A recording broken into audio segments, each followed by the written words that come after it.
Hi friends, welcome to my channel. ఇప్పుడు నేను చదివి వినిపించబోయే చందమామ కథ పేరు సిద్ధుడి సలహా. నందుడు అనే యువకుడు బాగా చదువుకున్నాడు. ఉద్యోగం లేదు. డబ్బు సంపాదించమని తల్లిదండ్రులు కోరుతున్నారు. సంపాదించడం లేదని అన్నలు వదినలు గేలి చేస్తున్నారు.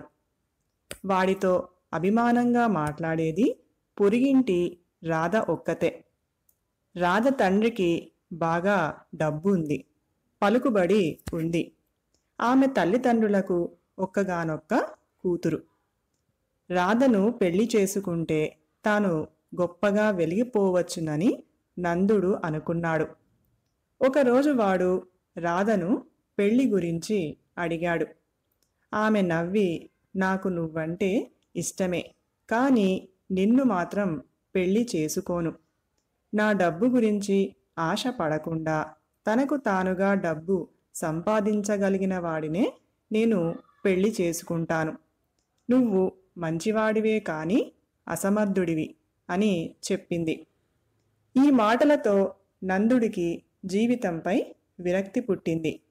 చావాలని వాడు పక్కనే ఉన్న అడవిలోకి వెళ్ళి ఒక చెట్టుకు ఉరితాడు వేలాడదీసి కళ్ళు మూసుకొని దైవ ప్రార్థన చేసుకోసాగాడు. ఇంతలో అలా దారిన వెళుతున్న సిద్ధుడు అనే పెద్ద మనిషి నందుణ్ణి వారించి వాడి కథ అడిగి తెలుసుకున్నాడు. తర్వాత చిరునవ్వు నవ్వి, ఈ అడవిలో సాధు జంతువులు, క్రూర జంతువులు ఎన్నో ఉన్నాయి. సాధు జంతువులకు క్రూర జంతువుల భయం, క్రూర జంతువులకు వేటగాళ్ల భయం, అన్ని జంతువులకు ప్రకృతి బీభత్సాల భయం. మంటలు రేగిన, వరద నీరు ముంచిన, జబ్బులు చేసిన వాటికి రక్షణ లేదు. అనుక్షణం ప్రాణభయంతో ఉంటూనే అవి ఎంతో ఉత్సాహంగా కనిపిస్తాయి.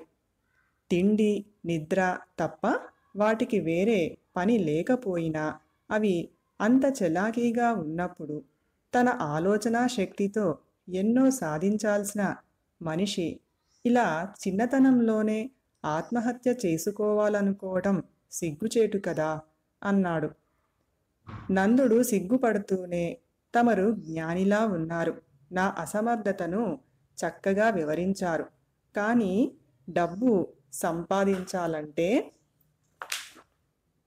ఎలాగో నాకు తెలియటం లేదు అన్నాడు. దానికి సిద్ధుడు, డబ్బు సంపాదించాలి అంటే 1,00,000 మార్గాలు ఉన్నాయి. ఇతరుల మీద ఆధారపడిన వాళ్లకు గౌరవం ఉండదు. కలో గంజో తాగి స్వతంత్రంగా బ్రతుకు, అంతా నిన్ను గౌరవిస్తారు. మనుషుల మధ్య ఉండలేకపోతే ఈ అడవిలో ఉండు.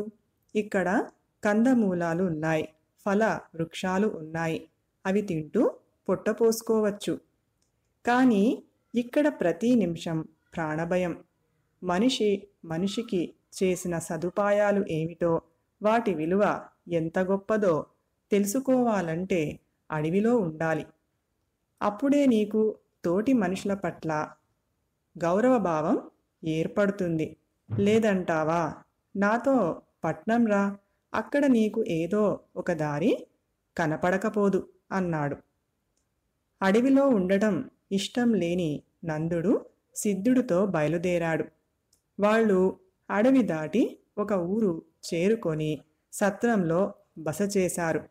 ఒక రాత్రి వేళ దొంగ ఒకడు సిద్ధుడి దగ్గర ఉన్న డబ్బు దొంగలించి పారిపోతూ ఉండటం గమనించిన నందుడు వాణ్ణి పట్టుకున్నాడు. సత్రంలో ఉన్న జనం అంతా కలిసి దొంగను చితకదన్నాలని అనుకున్నారు.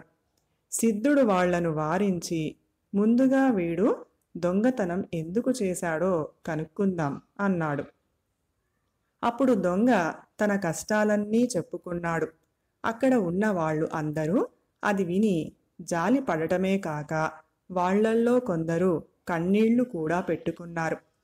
ఇది చూసి సిద్ధుడు నవ్వి, కన్నీళ్లు కడుపు నింపవు, వీడికి కావలసింది జాలి కాదు, డబ్బు. మన మధ్య ఒక మనిషి దొంగగా తయారు అయ్యాడంటే ఆ తప్పు మనదే అని చెప్పాడు. అక్కడున్న వాళ్ళందరూ సిద్ధుడి మాటలకు తల ఊపి అప్పటికప్పుడు దానం చేశారు. 100 వరహాలు పోగు అయ్యాయి. దొంగ ఆ డబ్బు తీసుకొని సంతోషంగా వెళ్ళబోతూ ఉంటే సిద్ధుడు ఆపి, నువ్వు దొంగగా ఈ సత్రంలో అడుగుపెట్టావు. బిచ్చగాడిగా మారి వెళ్ళబోతున్నావు. నీకు మాన అభిమానాలు అంటూ లేవా అన్నాడు. అయితే నేనేం చెయ్యాలి అన్నాడు దొంగ. నీ ఊరేదో చెప్పు, నేను వెళ్ళి ఈ డబ్బుతో మీ వాళ్ళ అవసరాలు తీర్చుతాను అన్నాడు సిద్ధుడు.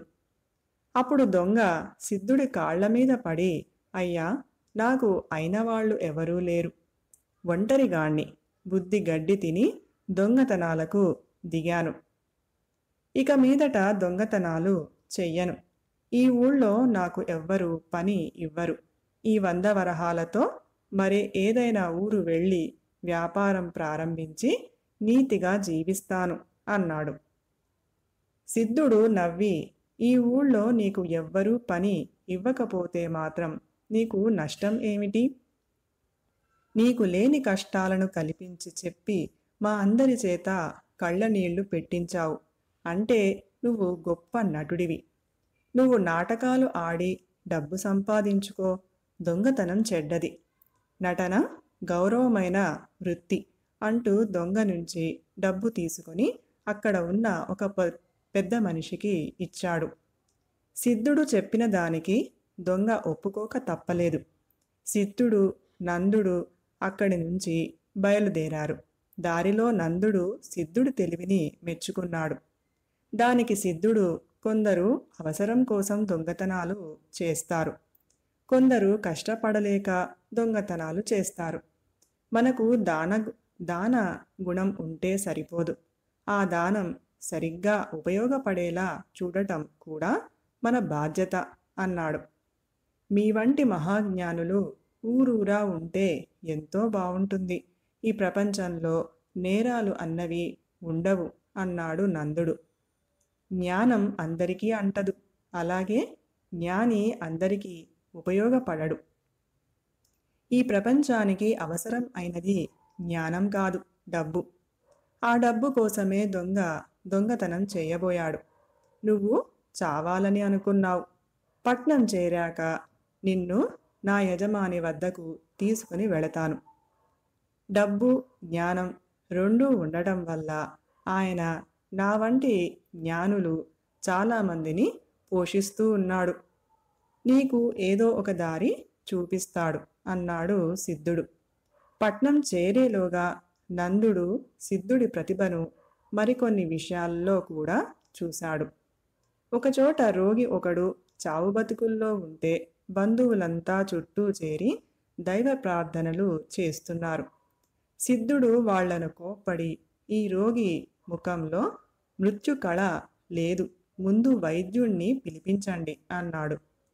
వైద్యుడు వచ్చాక సిద్ధుడు రోగి ముఖ కవళికలను బట్టి తనకు తోచింది చెప్పాడు. వైద్యుడు ఆయన పాదాలు స్పృశించి, వైద్యశాస్త్రం క్షుణ్ణంగా చదువుకున్న నాకు ఈ విషయం స్ఫురించనే లేదు. తమరు అవతార పురుషులై ఉండాలి. ఇక ఈ రోగి ప్రాణాలు నిలబెట్టడం నాకు చిటికెలో పని అన్నాడు. రోగి బంధువులు సిద్ధుడికి డబ్బు ఇస్తామని అన్నారు.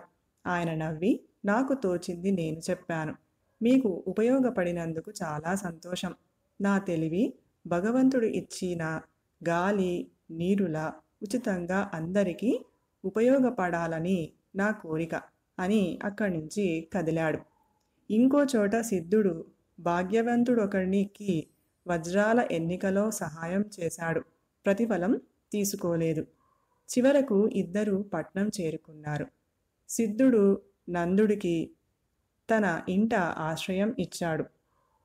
మర్నాడు నందుణ్ణి వెంట పెట్టుకొని సిద్ధుడు తన యజమాని వద్దకు వెళ్ళాడు. ఆ యజమాని పట్టు వస్త్రాలు ధరించి ఉన్నాడు. మెడలో రత్నాల హారాలు వేసుకున్నాడు. అత్తరు పరిమళంతో ఘుమఘుమలాడిపోతున్నాడు. ఆయన్ని సిద్ధుణ్ణి చూడగానే దుమదుమలాడిపోతూ, తమరు 2 రోజుల క్రితం రావలసింది. ఈరోజు వచ్చారు. ఈలోగా తమరు లేక నాకు లక్షల్లో నష్టం వచ్చింది. ఒక పరదేశీ అవసరానికి తన దగ్గర ఉన్న వజ్రాల హారాన్ని తెగనమ్ముకుంటూ ఉన్నాడు. ఆ వజ్రాలు అసలువో నకలువో తెలియదు. తమరు తప్ప మరొక నిపుణుడు లేక నేను వదులుకుంటే నా పోటీదారుడు అవి కొనుక్కున్నాడు. మిమ్మల్ని నమ్మి సెలవిచ్చి ఊరు పంపించినందుకు నాకు బాగా జరిగింది.